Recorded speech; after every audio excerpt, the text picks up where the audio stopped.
Bank account freeze, जानिए असली वजह और बचाव के तरीके। तो दोस्तों, यूपीआई, फोन पे, पेटीएम यूजर ध्यान देंगे या फिर फोन पे या यूपीआई से पेमेंट लेने पर अकाउंट होल्ड क्यों हो रहा है, इस बारे में हम आज डिटेल्स में बात करेंगे।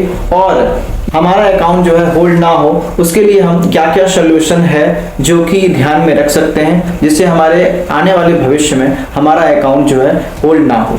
तो चलिए, आज इस वीडियो में वीडियो थोड़ा सा लंबी होगी, लेकिन मैं चाहूंगा कि वीडियो मैं पूरी तरह से मैं कवर कर पाऊँ कि आपका अकाउंट जो है क्यों होल्ड होता है, क्यों फ्रीज होता है, और फिर क्यों आपको बैंक जाने के बाद बोला जाता है कि आपके खाते में किसी प्रकार का अननोन पैसा आया है या फिर किसी प्रकार का साइबर वाला पैसा आ गया है, जिस कारण से आपका जो है अकाउंट होल्ड हो गया है। आपको यहाँ जाना पड़ेगा, आपको वहाँ जाना पड़ेगा, आपको दिल्ली या फिर आपको मुंबई जाना पड़ेगा, साइबर सेल में जा करके आपको कंप्लेंट देना पड़ेगा, जिससे आपका खाता जो है खुलेगा।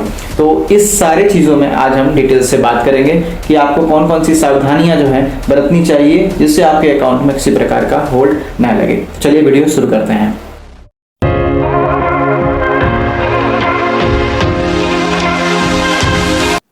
तो दोस्तों, हाल ही में आपने सुना होगा कि बैंक अकाउंट फ्रीज कर दिया, यूपीआई से पैसे आए और ब्लॉक अकाउंट हो गया।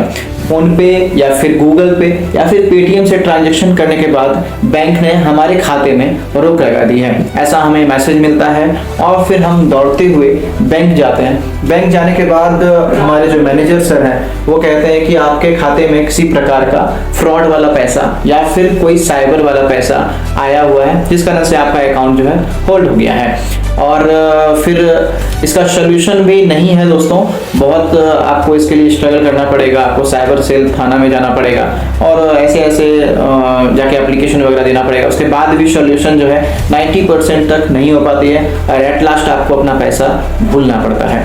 तो इस बारे में हम आज बात करेंगे कि कैसे आपको क्या क्या सावधानियां बरतनी है, जो कि जैसे कि हो ये रहा है दोस्तों कि दरअसल पिछले कुछ महीनों से बैंकों को फ्रॉड और स्कैम ट्रांजैक्शन में बहुत तेजी से देखने को मिल रही है। लोग यूपीआई या ऑनलाइन ट्रांजैक्शन के जरिए धोखाधड़ी का शिकार हो रहे हैं और ऐसे में बैंक को हर संदिग्ध ट्रांजैक्शन पर एक्शन लेना पड़ता है। अब समझते हैं कि जो है ये ऐसा आखिर होता क्यों है। तो सबसे पहले, अगर किसी भी व्यक्ति के अकाउंट में अचानक बहुत ज़्यादा रकम आ जाए या कई अज्ञात नंबरों से छोटे छोटे पेमेंट बार बार आए, समझ रहे हैं दोस्तों, तो बैंक का सिस्टम उसे सस्पिशियस एक्टिविटी मान लेता है, जिस कारण से हो सकता है कि बैंक को लगता है कि ये छोटे छोटे अमाउंट जो है किसी अननोन सोर्स से आ रहे हैं और आपके अकाउंट को तत्काल के लिए होल्ड कर दिया जाता है। या फिर कोई बड़ा अमाउंट, एक बिग आपके, अगर आप कोई ट्रांजैक्शन ना कर रहे हों और फिर अचानक से आपके खाते में कोई बड़ा अमाउंट आने लगता है, जिससे आपका अकाउंट जो है सस्पिशियस एक्टिविटी में आता है और अकाउंट फिर होल्ड हो जाता है। तो दोस्तों, किन कारणों से अकाउंट फ्रीज हो सकता है, इसके बारे में भी हम चर्चा करते हैं। जैसे कि अगर आप अज्ञात लोगों से बार बार यूपीआई पेमेंट ले रहे हैं, जैसे कि आपका कोई स्टोर है, ठीक है, या फिर कोई आप दुकान चला रहे हैं जिसमें बार बार अननोन लोगों से आपके खाते में पैसा जो है लगातार आ रहा है, तो भी एक ये कारण है कि आपका अकाउंट जो है होल्ड हो सकता है। अगर किसी स्कैम में इस्तेमाल हुए नंबर से आपके अकाउंट में पैसा आया है, दोस्तों ऐसा हो सकता है कि मान लीजिए किसी नंबर से फ्रॉड हुआ हो या फिर कोई साइबर ठगी हुई हो और उससे आपके खाते में पैसा आया है, तो ये भी एक कारण है कि आपका अकाउंट जो है सस्पिशियस एक्टिविटी में जा सकता है और अकाउंट होल्ड हो सकता है। तो दूसरे नंबर पे बात करें, अगर आप किसी थर्ड पार्टी बिजनेस पेमेंट या लिंक, गेटवे, गिफ्ट कार्ड या वेबसाइट के जरिए पैसा लेते हैं, जैसे गेमिंग पैसा हो गया या फिर कुछ ऐसे थर्ड पार्टी ऐप से पैसा लेने पे भी आपका अकाउंट जो है सस्पिशियस में जा सकता है और आपकी अकाउंट जो है होल्ड हो सकती है। अगर बैंक को किसी पुलिस शिकायत या साइबर फ्रॉड केस में जुड़ी सूचना मिलती है, तो इनमें से कोई भी कारण आपके अकाउंट को होल्ड या फ्रीज करा सकता है। तो ये बेसिक रीजंस हो गए कि हमारे अकाउंट किन कारणों से होल्ड हो सकता है। और भी एक कारण है दोस्तों कि मैं पर्सनली इस चीज़ को ऐड करना चाहूँगा कि अगर आपका बिजनेस है या फिर अगर आपका छोटा मोटा कोई दुकान है, तो उसमें आप डायरेक्ट यूपीआई से अपने खाते में पैसा को ना लें। बहुत सारा दुकान पे आप देखोगे कि यूपीआई का स्कैनर लगा होता है, जो कि वो अपने पर्सनल खातों का लगा देते हैं, लेकिन बिजनेस अकाउंट करके भी आता है, तो उस QR को आप अपने दुकान के आगे में लगाएं, जिससे जो है बार बार जैसे दिन में 50 ट्रांजेक्शन 100 ट्रांजेक्शन वाले अकाउंट डायरेक्ट अगर आप लेते हैं तो डायरेक्ट आपके अकाउंट में जाता है। इससे आपका क्या होता है कि ट्रांजेक्शन काउंट भी बहुत ज़्यादा बढ़ जाता है, वो भी एक सस्पिशियस होता है कि हाँ इतना ज़्यादा पैसा इसके खाते में क्यों आ रहा है। आप अगर बिजनेस QR से पेमेंट लेंगे तो वो एक बार में रात में सेटलमेंट होता है। कोई भी अमाउंट हुआ, 10,000 हुआ, 20,000 हुआ, 30,000 हुआ, या फिर छोटे छोटे अमाउंट हुए, वो भी आपका एक बार में सेटलमेंट जब होता है तो आपके खाते में वो एक काउंट होता है। सिर्फ एक ट्रांजेक्शन में आपके दिन भर का ट्रांजेक्शन जो है पैसा एक मिला करके आपके खाते में आ जाता है। तो ये एक सोल्यूशन है कि आप इससे इसका यूज़ कर सकते हैं। बाकी अगर पार्ट थर्ड में जाएं और इसका बात करें कि इसका क्या असर होता है, तो जब बैंक अकाउंट फ्रीज कर देती है सरकार, बैंक, आप जैसे पैसे निकाल, उसमें क्या होता है कि आप क्या क्या नहीं कर सकते। जब आपका अकाउंट फ्रीज होता है तो आप क्या क्या नहीं कर सकते, जैसे आप पैसे नहीं निकाल सकते, ट्रांजैक्शन फेल हो जाता है बार बार, और कभी कभी इनकमिंग पेमेंट भी रुक जाती है। कभी कभी तो पेमेंट आप खाते में ले सकते हैं लेकिन आप उसे निकाल नहीं सकते हैं, वो पैसा आपके खाते में ही हमेशा के लिए जमा रहेगा, आप उसे निकाल नहीं सकते। जब तक आप बैंक को एक लीगल एडवाइजरी नहीं देते हैं कि ये पैसा किस चीज़ के लिए है, तब तक बैंक भी आपके पैसे को नहीं छोड़ती है। तो यानी कि पूरा बिजनेस आपका एक गलती से रुक सकता है, और बहुत सारे लोगों का रुक रहा है। अब बात करते हैं कि अगर आपका अकाउंट होल्ड या फ्रीज हो जाए तो क्या करें। तो सॉल्यूशन की बात पे अब चलते हैं दोस्तों। सॉल्यूशन ये है कि तुरंत अपने बैंक ब्रांच में जाकर संपर्क करें, और कस्टमर केयर से बात करने से बेहतर है कि आप सीधे ब्रांच में जाकर के लिखित आवेदन दें कि आपके साथ ऐसा ऐसा हुआ है, आपका अकाउंट जो है होल्ड हो गया है। और स्टेप 2 की बात करें तो सभी ट्रांजैक्शन का प्रूफ रखेंगे दोस्तों। आप लोग जितना भी ट्रांजैक्शन करते हैं उसका एक डायरी में उसको मेंशन कीजिए कि ये कौन सा जो है पेमेंट आपके खाते में आया है।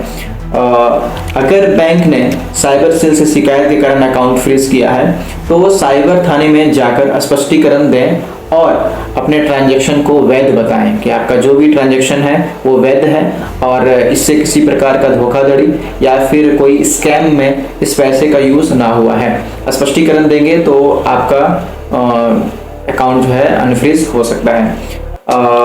भविष्य में कोशिश करें दोस्तों कि सिर्फ विश्वसनीय स्रोतों से ही पेमेंट लें। बिजनेस अकाउंट का उपयोग करें, पर्सनल अकाउंट से ज़्यादा ट्रांजैक्शन ना करें, और KYC, पैन कार्ड, आधार हमेशा अपडेट रखें। तो जैसे कि इस डिटेल्स में अगर हम बात करें तो आप जो है जो पेमेंट ले रहे हैं वो अननोन, जो आपके नॉन लोग हैं उनसे थोड़ा सा पेमेंट को लेने से बचें, और जो आपके नॉन पर्सन है उससे आप पेमेंट को ले सकते हैं आसानी पूर्वक। और दोस्तों मैं भी इस चीज़ में फंसा था एक बार, ठीक है, मेरे भी अकाउंट को होल्ड कर दिया गया था। तो बहुत सारी चीज़ों करने के बाद, बहुत सारे लीगल पेपर्स देने के बाद मैं अपने अकाउंट को अनफ्रीज कराया था। लगभग 1 साल मैंने इसके पीछे स्ट्रगल भी किया था, तब जाके मेरा अकाउंट जो है वो अनफ्रीज हुआ था। तो दोस्तों ये होता है, धैर्य रखने की बात है। मेरे भी नॉलेज में बहुत सारे ऐसे लोग हैं जिनके खाते में अच्छे खासे मोटे पैसे थे, लेकिन उन लोगों ने स्ट्रगल किया इसके पीछे और फिर अकाउंट जो है अनफ्रीज हुआ। तो आप लोगों को भी घबराने की ज़रूरत नहीं है।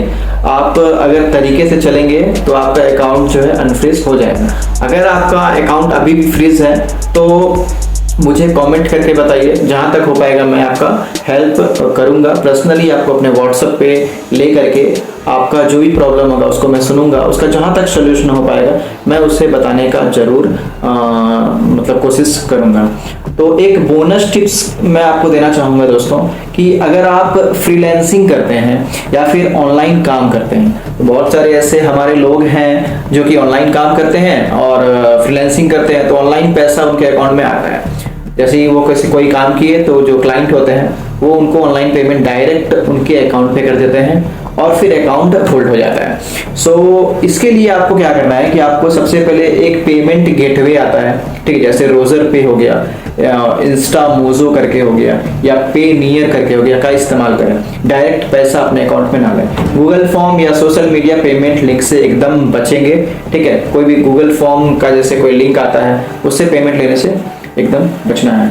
और सबसे जरूरी, कभी भी किसी अनजान QR या लिंक से पेमेंट रिसीव ना करें। जैसे कि हम किसी परसेंटेज या फिर किसी चीज़ के लोभ में आ जाते हैं, ठीक है, कि किसी प्रकार का लोभ में आते हैं और अपना उनका पर्सनल अपने स्कैन करके उसमें पेमेंट डाल देते हैं और हम ले लेते हैं, कुछ परसेंट दे करके ले लेते हैं। तो उससे भी बचना है दोस्तों, उससे भी आपका अकाउंट जो है होल्ड हो सकता है। अगर नहीं हुआ है तो हो सकता है, तो इससे जो है आपको सावधानी बरतनी है।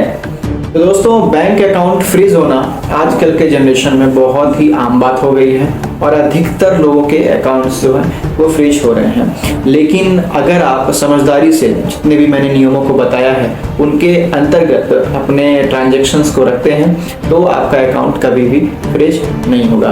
तो आगे चल कर के आप जिससे भी पेमेंट लेंगे दोस्तों, तो ध्यान रहे कि मैंने जितना भी चीज़ बताया है उन सारी चीज़ों को फॉलो करना है, तो आपका अकाउंट किसी प्रकार का प्रॉब्लम नहीं होगा। सुरक्षित रहें, सतर्क रहें और अपने अकाउंट पर नज़र रखें। दोस्तों, वीडियो अच्छी लगी है तो लाइक कीजिए, कमेंट कीजिए, सब्सक्राइब कीजिए और किसी प्रकार की अगर आपको डिस्कस या फिर कोई बात इस होल्ड फ्रीज को लेकर के कुछ प्रॉब्लम है तो आप मेरे साथ साझा कर सकते हैं। मेरे डिस्क्रिप्शन में लिंक दिया हुआ है मेरे यूट्यूब चैनल का, मेरे व्हाट्सएप चैनल का, आप उनके थ्रू मुझसे जुड़ के पर्सनल मुझे मैसेज कर सकते हैं। इसके बारे में मैं आपकी पूरी मदद करना चाहूँगा। और थैंक यू दोस्तों, वीडियो बनाने के लिए धन्यवाद।